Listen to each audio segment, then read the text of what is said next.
দর্শকরা খুল্লাতে আপনাদের সবাইকে স্বাগত জানাচ্ছি।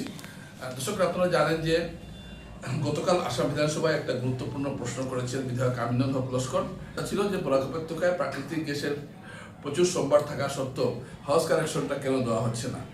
তো এ সম্পর্কে বিভাগীয় মন্ত্রী যে উত্তরটা দিয়েছেন সেটা একটু আমি আপনাদের সামনে আনি, যেটা সংবাদপত্রে বেরিয়েছে। সেটা হলো, petroleum and natural gas regulatory বোর্ডের অনুমোদনে কাছাড় শ্রীভূমি ও হাইলাকান্দি জেলায় সিটি গ্যাস ডিস্ট্রিবিউশন প্রকল্পের দায়িত্ব পায় ভারতী গ্যাস প্রাইভেট লিমিটেড। সংস্থার ন্যূনতম কর্মসূচি অনুযায়ী 2026 সালের জানুয়ারির মধ্যে 58,056টি হাউস কানেকশন দেওয়ার কথা পাইপলাইনের মাধ্যমে, কিন্তু এরা দিয়েছে মাত্র 3,888টির কানেকশন, অর্থাৎ মূল লক্ষ্যমাত্রার 60% পূরণ করতে পারেন। দর্শকরা, এটা আমাদের বরাক উপত্যকার একটা বিড়ম্বনা।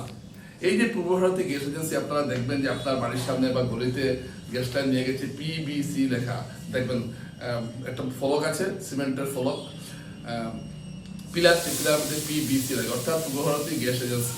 তো এই পূর্ব ভারতী গ্যাস এজেন্সি হলো আসাম গ্যাস কোম্পানির সাবসিডিয়ারি একটা কোম্পানি, সহযোগী একটি সংস্থা। এদের দায়িত্ব দেওয়া হয়েছে যে ওয়াইডিসি থেকে তারা গ্যাসটা নেবে, নিয়ে তারা মানুষের বাড়ি বাড়ি পৌঁছে দেবে হাউস কানেকশন।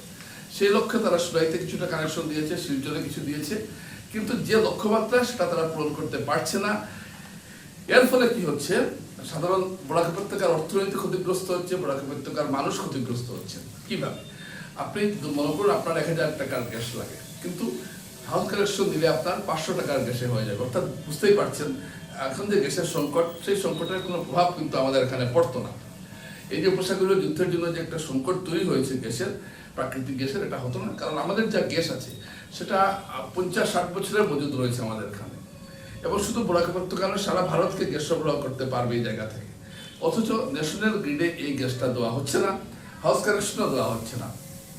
এবং সিএনজির জন্য সিএনজি পাম্প 6টা পাম্প বসানোর কথা, কিন্তু সেই পাম্পগুলো এখনো চালু হয়নি। কেন চালু হয়নি, এটা একটা রহস্য। এই সমস্ত কিছু নিয়ে সঠিক প্রশ্নটাই করেছিলাম আমিনুল হক লস্কর, এবং এটা একটা বরাক উপত্যকার জন্য একটা গুরুত্বপূর্ণ একটা বিষয়।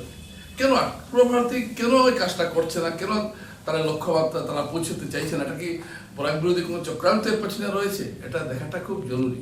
এবং আমি অনুরোধ করবো বরাক উপত্যকার বিভিন্ন রাজনৈতিক নেতা, সাংসদ, বিধায়ক এবং বিভিন্ন এনজিও, বিভিন্ন সংগঠনকে এবং বিশিষ্ট নাগরিকদের যে আপনারা এই ব্যাপারে সরব হন, যাতে পূর্ব ভারত গ্যাস এজেন্সি গ্যাসটা মানুষের বাড়ি বাড়ি পৌঁছে দেয়। এর ফলে যেমন ওয়াইডিসি সমৃদ্ধ হবে, কারণ ওয়াইডিসি এই উপত্যকায় কয়েকশো কোটি টাকা বিনিয়োগ করেছে গত 70 বছরে।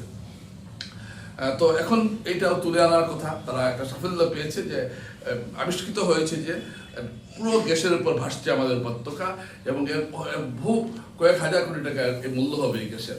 অর্থাৎ আমরা অর্থনৈতিকভাবে একটা সমৃদ্ধির জায়গায় আছি, এবং এই গ্যাস যদি মানুষের বাড়ি বাড়ি পৌঁছে দেওয়া হয়, ন্যাশনাল গ্রিডে যদি দেওয়া হয়, তাহলে অর্থনৈতিকভাবে আমরা অনেকটাই সমৃদ্ধ হতে পারবো।